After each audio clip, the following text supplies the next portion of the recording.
शेतकरी मित्रांनो नमस्कार. कृषी मित्र महेश या यूट्यूब चॅनलमध्ये मित्रांनो आपलं स्वागत आहे. मित्रांनो आजच्या व्हिडिओमध्ये आपण बघणार आहोत आपल्या शेतातील जे उंदीर असतो तो आपल्या पिकामध्ये खूप असं नुकसान करतो. तुम्ही बघू शकता आपल्या राजमा या पिकामध्ये खूप असा उंदराचा त्रास होत आहे आणि अशा प्रकारे आपली शेंग जी आहे राजम्याची ती उंदीर खात आहेत.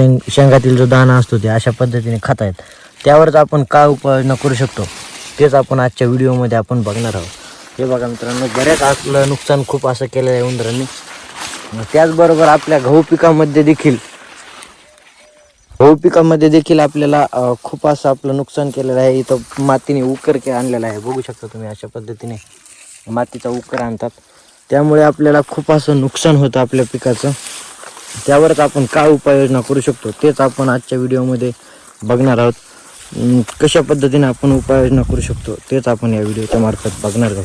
चॅनलवर जर नवीन असाल मित्रांनो तर चॅनलला सबस्क्राईब नक्की करा आणि व्हिडिओ जर आवडला तर व्हिडिओला लाईक आणि शेअर नक्की करा. त्यावर उपाययोजना करण्यासाठी मित्रांनो आपण ज्या लह्या असतात आपल्या त्या लह्या घेतलेल्या आहेत आणि आपण सुमिटोमो कंपनीचे जे झिंक फॉस्फाईट 80% पावडर जे भेटतं आपल्याला मार्केटमध्ये 30-40 रुपयाला आरामशीर भेटतं ते आपण 2 पुड्या घेतलेल्या आहेत आणि अशा पद्धतीने थोड्या लह्या आणलेल्या आहेत. आता ते आपण एक मिक्स करणार आहोत.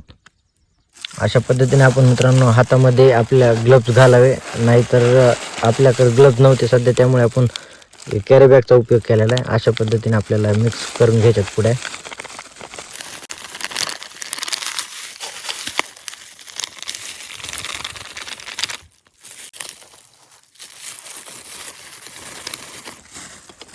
अशा पद्धतीने मित्रांनो आपण टाकून घेतलेला आहे. आता लह्या मिक्स करू.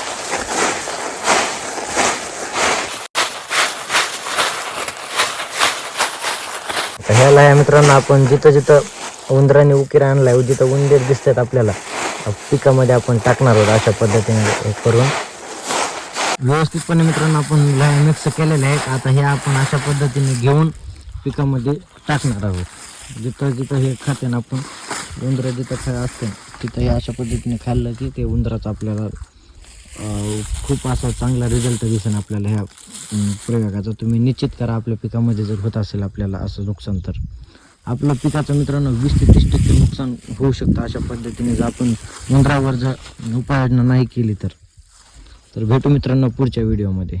धन्यवाद.